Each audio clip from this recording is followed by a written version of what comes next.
Hi, Mo. Hi. It's been a while. Welcome. Yeah. Welcome to 2025. Woohoo! Yeah. Dirty Business Podcast in 2025. Look at us go. Yeah, it's going to be awesome. Yeah.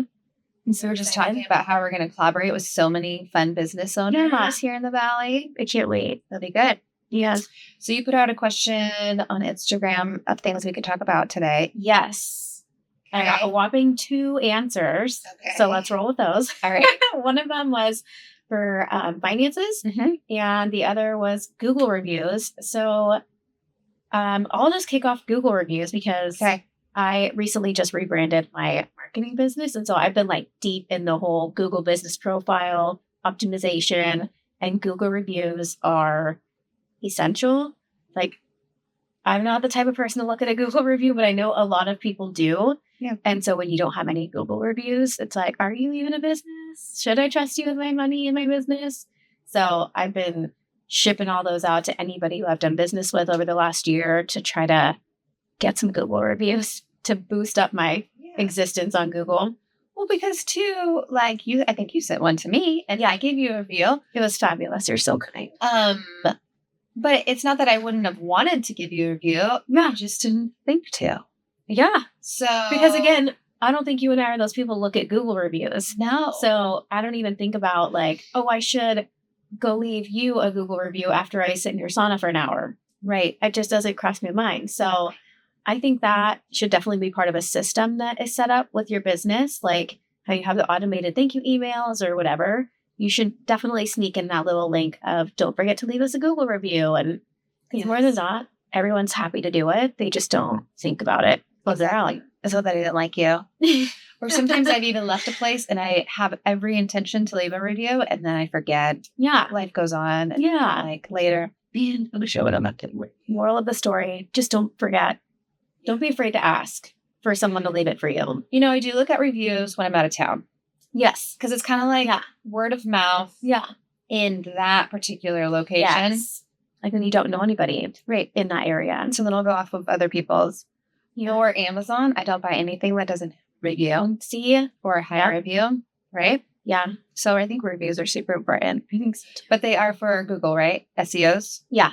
So they kind of bring you up on the... Yeah, because you search like that whole Google business profile. It kind of walks you through like what you need to complete your profile. And so reviews are one of those things. And not that you'll get dinged if you don't have them. It just won't really show your business profile to a lot of people. But if you have all your things completed, all the checks checked, like you have your about, your hours, your contact info, Google reviews, then Google will say, okay, they're legit. Let's make them be shown when people look for them. And what are other tips to get yourself higher up on that Google search engine? You got any for me? You're like, I'm figuring that out. I am working through it. No, I'm literally the worst business owner because I've never had to your own. Yeah, well, I've never had a Google profile for my business because I'm a spoiled brat. I'm like, oh, word of mouth. I love that. Like, what is the best place? Yeah. So that doesn't work completely. Then you have to do the footwork like Google. Yeah. So I am kind of new to that whole situation. So just incorporating that with your SEO on your website. That's the most important thing, making sure those 2 things talk with like your blog posts and like all of that. That's what's going to help your Google profile and make it all make sense. Which I think we have a whole podcast on SEO and optimizing. Yeah. Good one. So cool. Yeah. All right. And then our next question was finances. Finances. Yeah. I'll let you kick off financing. Well, I'm kind of digging not into necessarily finances, but this year, because people always say you need to do what you're good at, focus on what you're good at, and delegate. Yeah. But when you first start a business, obviously you wear all the hats. Yeah. So last year, 2024, I tried to delegate. Yeah. And I don't want to be critical and say that every one of them failed. Yeah. But every one of them failed. And so now I'm taking them all back. Yeah. Finances was one of them. Ugh. I handed over my finances to a bookkeeper, to 2 different bookkeepers, actually. Ugh. And it's not that they didn't do their job, but I have no clue where my finances are. So now in January, I'm taking back over my finances. Yeah. I mean, they are well organized in QuickBooks and all the things. Yeah. But really sitting down with your business partner, your spouse, whoever you have to look over your finances with, Yeah. at least once a week or every other week, or at least once a month, Yeah. figuring out your finances, knowing where you're at, and having graphs, figuring out, like, if you're not, I used to be like Excel sheets and I knew everything about my finances, Yeah. and it was easier to make sure my finances were where they needed to be. Yeah. And then since I hit the summer, it really kind of screwed me this year. Yeah. So I'm really excited for 2025 to take my finances back over, to sit down and really have those conversations. Yeah. And to budget where you need to. Yeah. But I've read this really great book, Millionaire Mind or something like that, about how we all from our childhood have a financial blueprint embedded in our system. And so if you remember when you grew up, like, who made the money? Your mom or your dad? Yeah. So then you have this perception in your mind, like, okay, only men make money. Right. Women don't. Women stay at home and the men make the money. Right. So then if you're a woman, then sometimes you're like, that's your expectation of your husband. Yeah. So we all unconsciously have an amount that we think we are deserving of. Okay. So this is like, okay, I think I'm deserving of 50,000. And then you've kind of probably increased that over time as your knowledge or your skills have improved. And maybe you're like, okay, now I'm deserving of 100,000. Yeah. This is not conscious. This is just subconscious. Yeah. So you will always make 100,000. Yeah. Some months some years you might make 120, but you'll always sabotage yourself back to making 100,000. Yeah. Okay. So you have to retrain your brain and manifest. I'm worth 2 million. Millions of dollars. Yeah. Millionaire mindset. Mm-hmm. Yeah. So, but also you're also connected with your spouse if you have one. They have a blueprint. Yeah. And so that's why it's not necessarily, like they always say, finance is the biggest reason to divorce. Yeah. Well, it's not necessarily that someone's spending too much or not, or this or that. It's your blueprint. Like it just happens. Yeah. It's not really their fault. It's like, that's how they were designed. Yeah. So for one, you better get stuck with somebody with a great blueprint. Or at least a similar one as you, or your same goals. Yeah. I think that's why it's important to, now it's January. Yeah. Do you sit down with your husband and talk about, like, hey, what does 2025 look like? What our finances look like? What do we want? Like, what trips are we going to take? Do you guys do that? We actually did do that. And it was actually really depressing because, oh gosh, let's hear it. Okay. I was actually doing my finances for my business and doing it myself. I've always done it myself because I need to know what things look like. And the thought of handing that off, it's like out of sight, out of mind, and who knows what can happen. Yeah. Like if I'm not watching what's going on, then just take my advice. Don't give it to anybody else. I literally thought of that as you were telling your story. Like out of sight, out of mind. Like you don't know what's going on. It just goes. Bad news. Don't do it. Yeah. That's one thing that you should just keep your hands on. So I was taking care of that and I was looking at my QuickBooks and together our income said something crazy. Like we made it's a crazy amount, at least $200K this year. Yeah. And I'm looking around like, where did it go? Where? Huh? Who? Us? Okay. So I was like, you know what? Wow. I love that. By the way, you invest in your business. Yeah. You reinvest in your business. You're always getting the next camera or computer and we did a lot of traveling too. Like we traveled to 2 different states that we've never been to before. Like we took our kids on vacation. So like a lot of experiences and money well spent there. But I was like, listen, there's like a lot of random stuff coming out of our accounts. Like we need to have a no bullshit January where we get started. We don't eat bullshit food, no bullshit spending. Like if it's not a necessity for our home or our food, we don't spend money on it. We got rid of a ton of our subscriptions because who needs a subscription for Hulu, Netflix, Peacock, for literally all of that? And I'm like, we don't. So cut all that out because at some point there has to be a bottom. Like we have to just be able to work with what our bills are.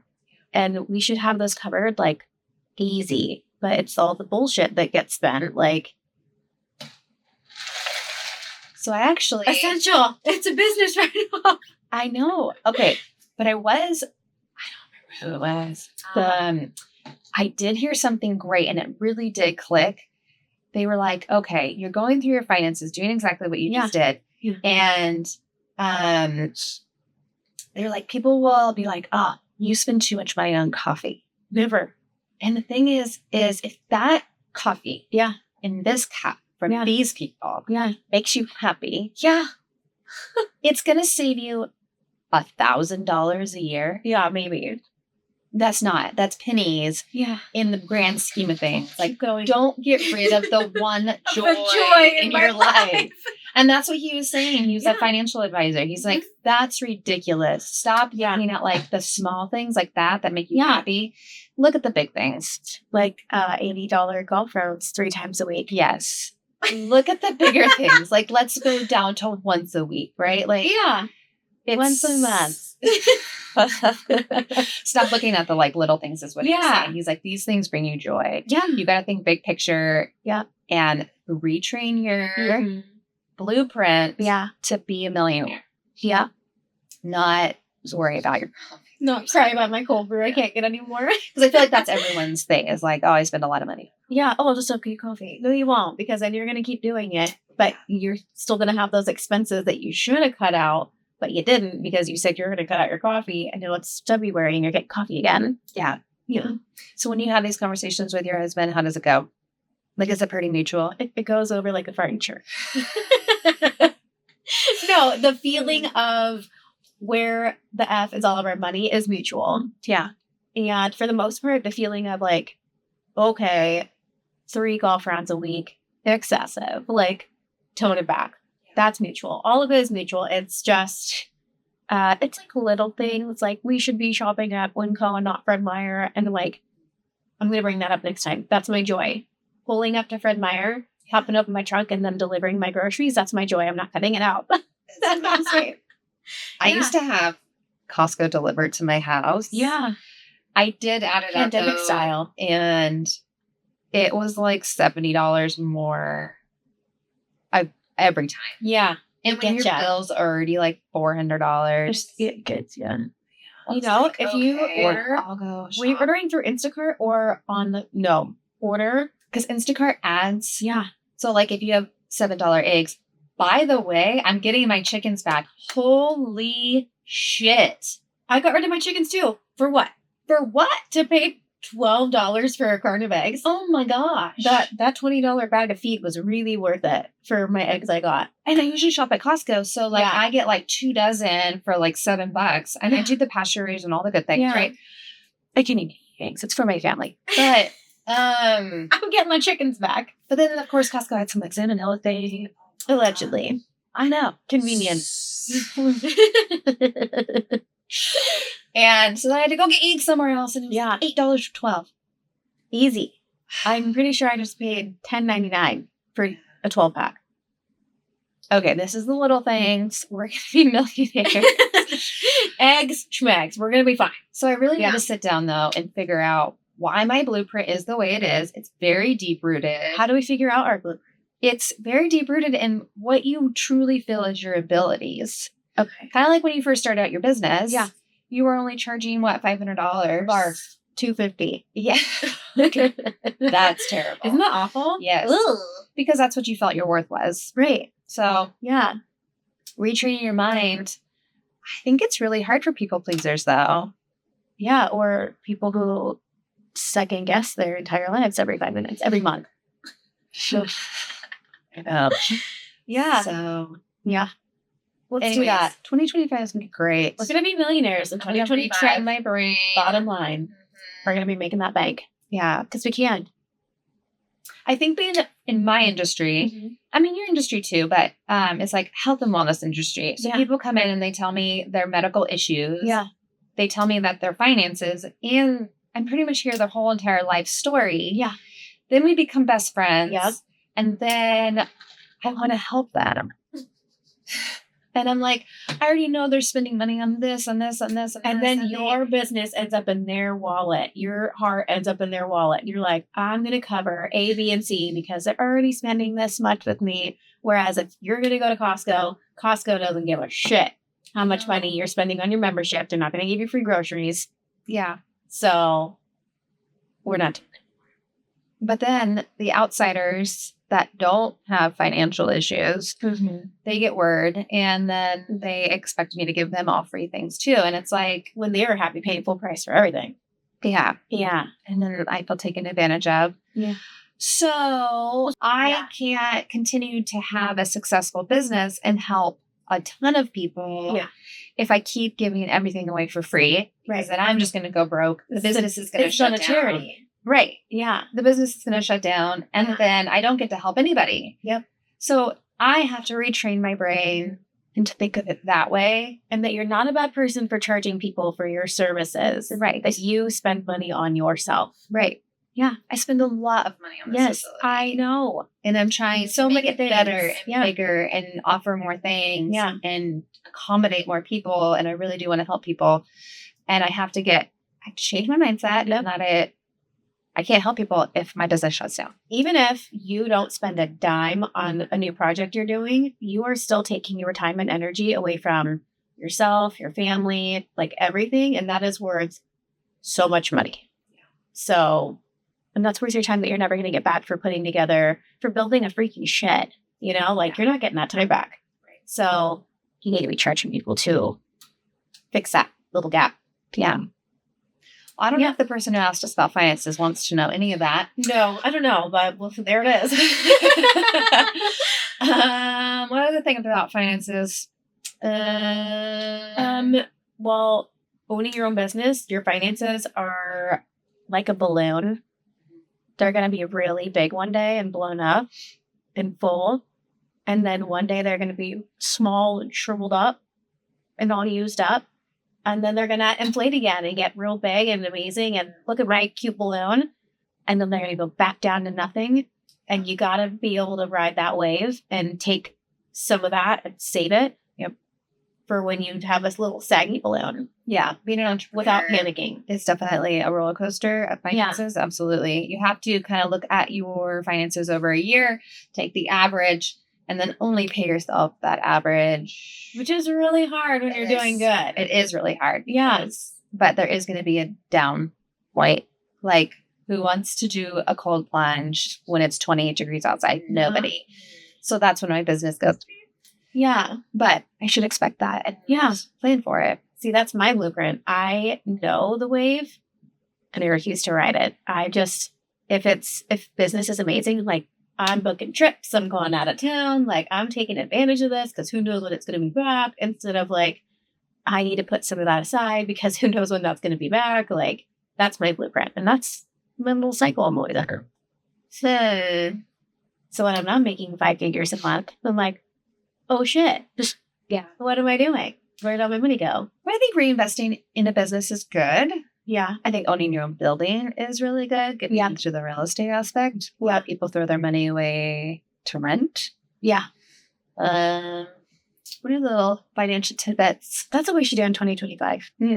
Buy a building for us and our friends.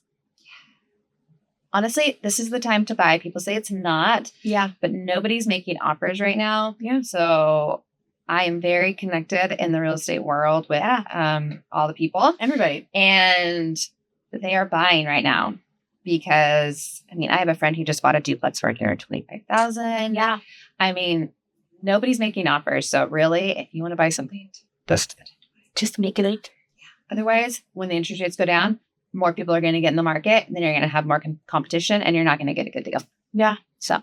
And it's going to happen. What year was that? 21 or 22? It was right after the pandemic when everybody was trying to like leave the valley. Yeah. Our friends sold their house for, I think it was like 50 grand over asking, cash offer. They got to lease back the house for free for like 3 to 6 months, I think, until they found somewhere out of town where they were moving. Like crazy offers. 2021. Yeah. Because that's when I sold my house. Yes. I think my son was 2 when I bought it. I bought it for 125, and then I sold it at that time. Yeah. I wanted to keep it forever because I just love this old home. Yeah. This house is never going to be worth 400,000 again. This ever. is the wave. Ride it. Yeah. So Yeah. I was like, I love you. Bye-bye. And now someone Bye. painted it some terrible ugly color and Aww. I don't know, do witchcraft in it. Oh, But I have to mourn that and take my 400,000 and just walk away. Yeah, it's fine. Yeah. Yeah. Yeah, because that's what's going to happen. As soon as interest rates go down, we're going to have those bidding wars again. Yeah. It's going to be all cash offers, especially people from California, which is what happened last time. Mm-hmm. And now that California's on fire, where else are they going to And there's ways around the interest rates. You can either buy down the interest rate, you can overfinance it. So then that is actually making your payment till you can refinance. And there's so many little manipulations. You just need to get a good real estate agent. Yeah. I know plenty. Come talk to me. Yeah. Yeah, you have all the big guys here. Been fun. Yeah. Yeah, they're smart. You well. Love talking about the Marines. Okay, 2025. We're going to take control of our finances. Yeah. We're going to buckle down. Yeah. And we're going to be millionaires this year. I need to retrain my blueprint. Yeah. Which is going to take some really digging to see if my subconscious is really telling me that I'm not good enough. So maybe it needs. I know mine is. Yeah.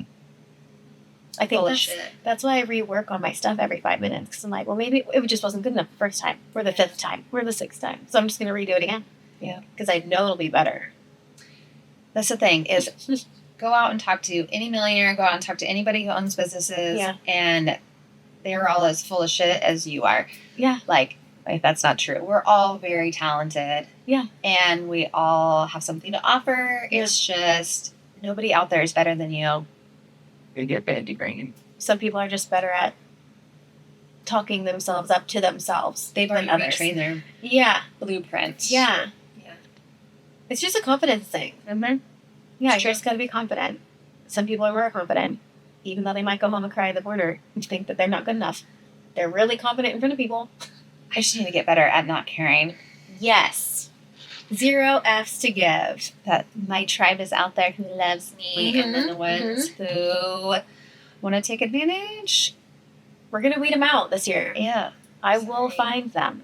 I let you down. Yeah. Okay. It's going to be a good year. Yeah, we're excited. Me too. I'm excited to get some people on this podcast too. Yeah. We're going to blow this whole wall out. Yeah. We're going to have so much room to have all of our friends down here with us. We're going to redesign it. Yeah. It's going to be great.